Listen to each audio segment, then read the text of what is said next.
Coming up next, today's legend was the foremost musical chameleon, changing his style and his persona numerous times.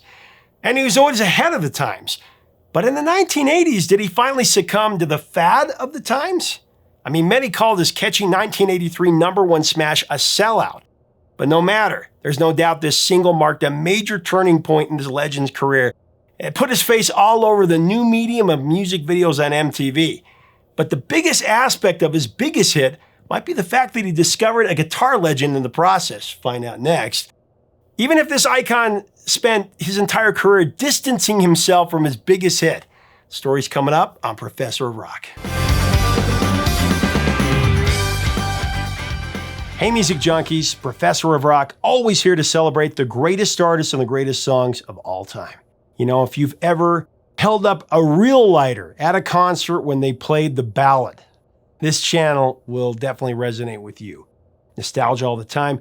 Make sure that you subscribe below right now and click the bell so that you're always in the know about the latest interviews. We also have a Patreon that you're going to want to check out. There you're going to find even more footage behind the scenes. You can also become an honorary producer, and that helps us to keep this going. Today, we're starting a new show on our channel. We're going to call it Career Suicide. This is where we break down an artist, a song, or an album that took a major risk and pushed the boundaries or lost ground, but always makes for a great story. Sometimes it works, sometimes it doesn't, and that's the fun of these moments, these stories in these artists' lives. So today we're covering the title track from an album that really polarized two generations of fans due to its pop-centric approach. It's Let's Dance by the late great David Bowie.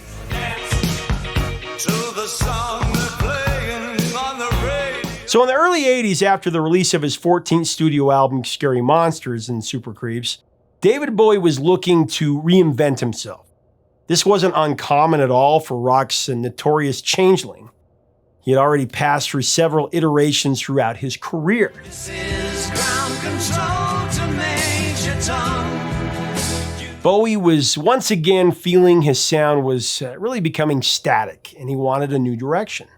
Scary Monsters had done well in the UK. Ashes to Ashes went to #1.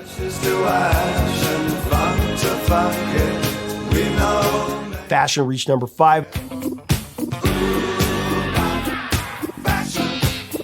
And the title track landed #20.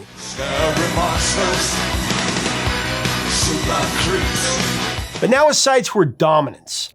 Bowie laid the groundwork for his new era of commercial conquest when he collaborated with Queen in 1981 to issue Under Pressure.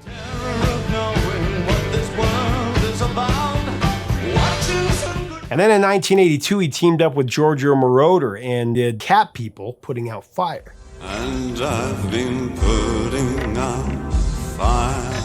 So at the end of 1982, Bowie approached longtime producer Tony Visconti. In anticipation, Visconti cleared 3 months of his calendar for David Bowie. However, before this reunion were to take place, there was a chance meeting. While sitting in the back of a New York after-hours club, Bowie would meet a new muse. Famous American producer, funk guitarist, and Chic co-founder Nile Rodgers. And the two struck up a conversation. It was actually a meeting that almost didn't happen because by his own admission, it took Nile 20 minutes to realize that it was David Bowie that was sitting across from him. Said Rodgers, "I was expecting, Ziggy Stardust, and I failed to recognize this average-looking guy sitting quietly at the bar." But as the two artists spoke, they soon realized that they had a lot in common. Both loved rhythm and blues. Found my thrill. And looked to some of the same artists as foundational influences. As Bowie thought about it, he realized that it could be a lot of fun to work together, which is exactly what Bowie proposed. So Rodgers was in and Visconti was out, which he actually didn't find out until like 2 weeks after David had started working with Nile Rodgers. In the fall of '82, Nile Rodgers flew to Switzerland to stay with David Bowie in his home, the Chateau du Signal. Hope I said that right. Rodgers really wasn't sure what to expect at that point, but he knew that he'd been brought out to really give David a hit. Said Rodgers, "When I got to Switzerland, he told me that he wanted me to do what I do best. Nile, I really want you to make hits." And I was sort of taken aback because I'd always assumed that David Bowie did art first, and then if it happened to become a hit, so be it.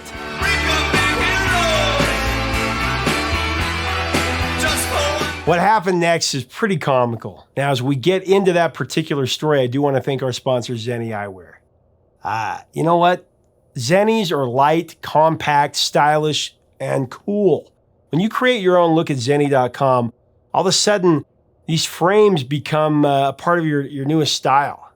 Make sure to go to Zenni.com. All you do is choose your glasses, the color, the shape, the size, and you do a virtual try-on to see how you look before you buy. You put in your prescription, your address, and you have them in no time. Now, on his first morning there, Nile woke up to find David peering over him in bed. He was holding an acoustic 12-string guitar minus 6 strings. He proclaimed, "Nile, darling, I think this is a hit." Bowie then played a 2-chord folk tune. He hummed a few words and said, "I want to call this song Let's Dance." The only problem was it sounded nothing like a dance song. And Nile Rodgers hesitated. He thought that David Bowie might be hazing him on his first day. Nile said he was thinking to himself, "Whoa, dude, I come from dance music, and you can't call that thing that you just played Let's Dance." But Nile opted to doubt his doubts and asked if he could do the arrangement. David gave him the go-ahead, and so they got to work.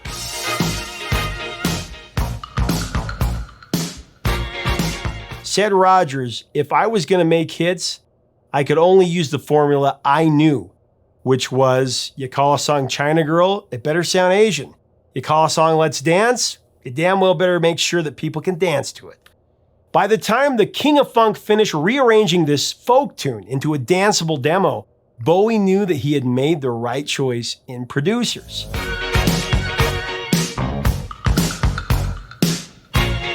Impressed by what he heard, he rounded up some local musicians and he recorded the demo.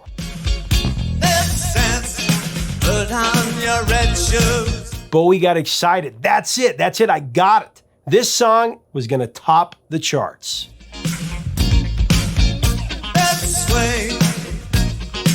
Bowie booked studio time at New York's Power Station. That was in December of '82, and they started into Let's Dance as soon as they got there.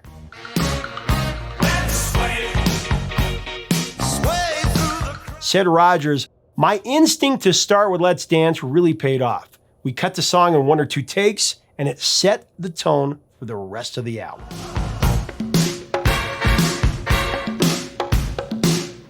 The song was going to be a major hit, and we all knew it. David relaxed into my team's capable, wickedly creative, loving hands. But if David had been pleased with Rodgers' demo, he was even more ecstatic with the song after it had received some production polish.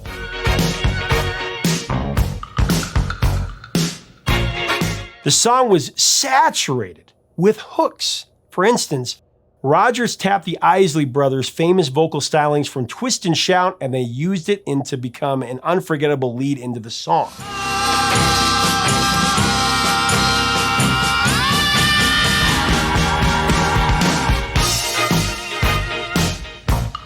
Also, after each phrase of the verses, Rodgers inserted a short brass section.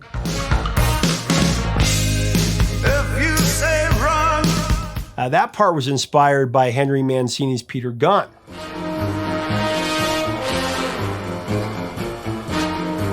But perhaps the song's most effective hook is the simple repetition of the words "Let's dance" and "Let's sway."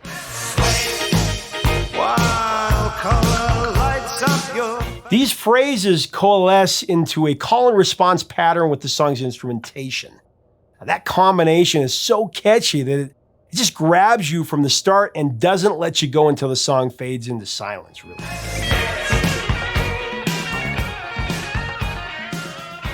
Now, another critical contribution for the song, and really the rest of the album for that matter, that came by the way of Texas guitar virtuoso, Stevie Ray Vaughan.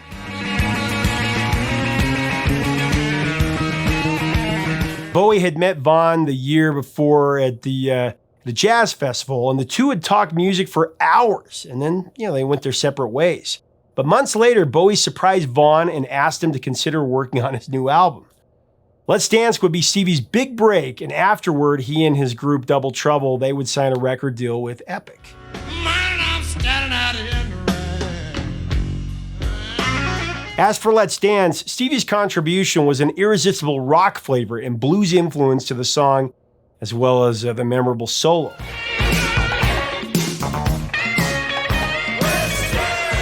So you had the chameleon of art rock doing a dance song with a blues guitarist.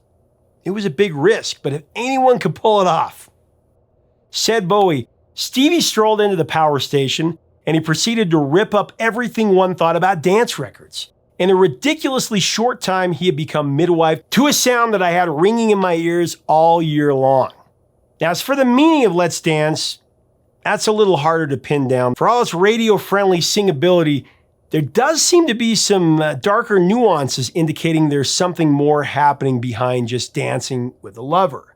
For instance, Rodgers said, when David wrote those lyrics, he was talking about the dance that people do in life, the conceptual dance of not being honest. He sings, put on your red shoes and dance the blues, like you're pretending to be happy, but you're really sad. Your red shoes and dance the blues. On the other hand, Bowie has also described this song as positive, emotional, and uplifting. Said Bowie, I tried to produce something that was warmer and more humanistic than anything I've done for a long time. Less emphasis on the nihilistic kind of statement. So maybe it's both menacing and cheerful. Wouldn't be the first time. Leave it to Bowie to pull off that kind of ambiguity. But what do you think? Is this a happy-go-lucky sort of pop song, or is there something darker swimming beneath the surface? Let us know in the comments. In making the album, Nile Rodgers described himself as the Terminator. He knew Bowie wanted to make hits, and he wasn't going to stop until his mission was complete. Not only was the end result impressive, also the speed at which it was finished was really impressive. It only took 17 days for the new partnership between Bowie and Rodgers to record and mix the entire album. Said Nile Rodgers, almost everything was one take. Stevie Ray Vaughan played almost everything in a matter of a couple of days. David sang all of his vocals on the entire album in a matter of 2 days. The efficiency just blew Nile away.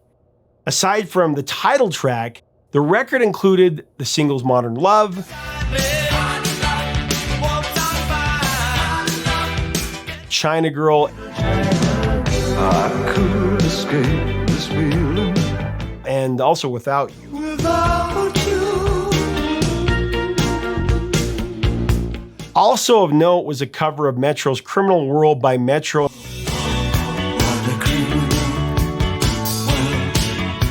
And a rock rearranged version of Cat People, Putting Out Fire.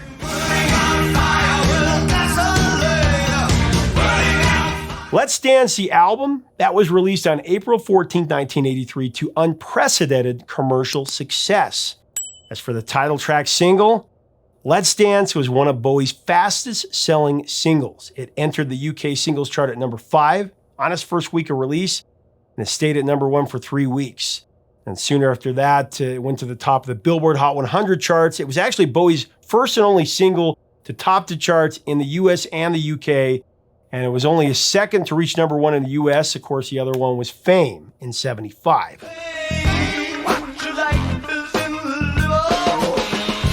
Internationally, Let's Dance reached number 2 in Australia, France, Germany, Austria, and South Africa.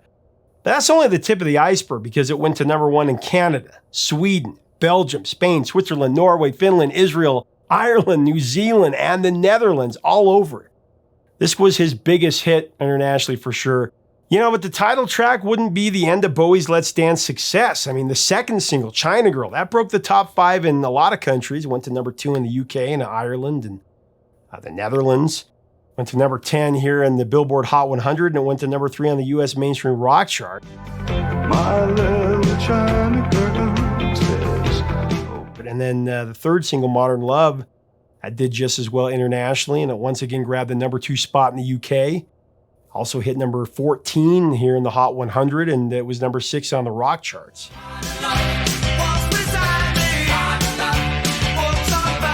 However, Bowie's newfound commercial prosperity would prove to be a double-edged sword. Through the success of the album, it did launch him into global superstardom in a popular way, not that he wasn't already an icon. Put on your red shirt. But it had a diminishing effect on him as an artist. For once, critics felt the record's defining feature was not its artistic merit, but its professional polish. Subsequently, Let's Dance has become a point of some contention among the ranks of the Bowie faithful. By the old guard, it was viewed as one of Bowie's least challenging albums.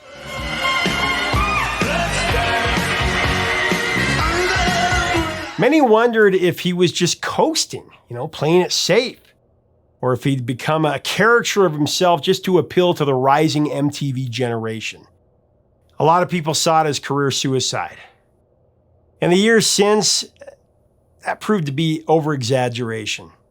I remember so many saying that he sold out. And, this is somewhat of a tired tale. It seems like every first-to-the-scene fan base starts to grumble when their underground icon goes mainstream.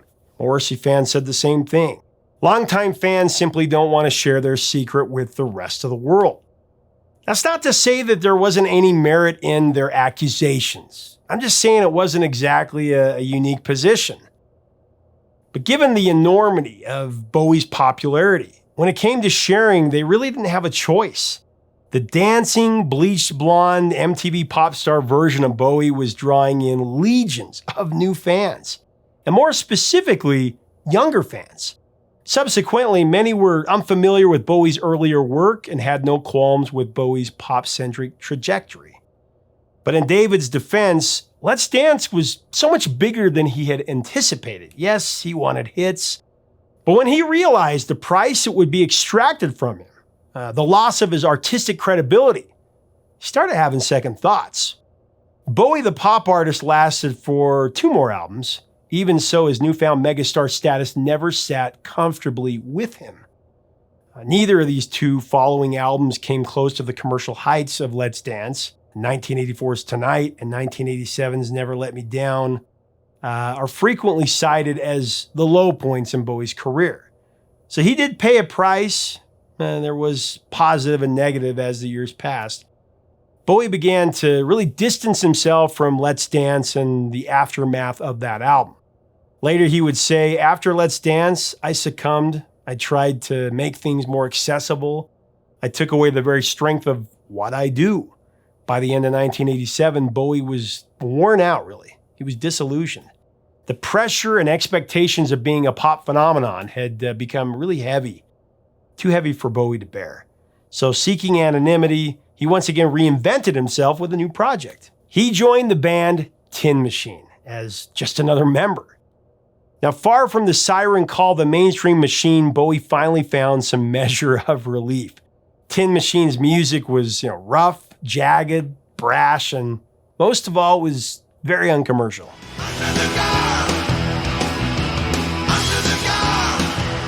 Bowie was making a point. More than anywhere else, he belonged on the outside looking in. In the end, David Bowie, the artist, took a risk by embracing the mainstream and writing to that. The risk paid off commercially, but it cost him critically, and it did have an impact on his approach through the rest of the decade. But in my opinion, it was definitely worth the wager. David Bowie proved that he could always forge a new path in music, put on his dancing shoes, and compete with the pop icons of any era by matching them hit by hit. He could do anything he wanted and succeed, whether artistically or commercially, and not many legends can live with one foot in both worlds so seamlessly.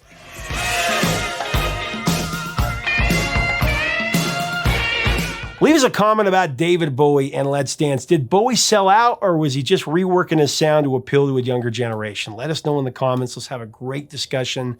If you enjoyed this video, be sure to check out our other Bowie installments, including Heroes and Under Pressure. And if you like our content, we invite you to subscribe so that you never miss out on any of our videos. Your support really does go a long way in helping our mission of keeping the music alive. Until next time, 3 chords and the truth, my friends.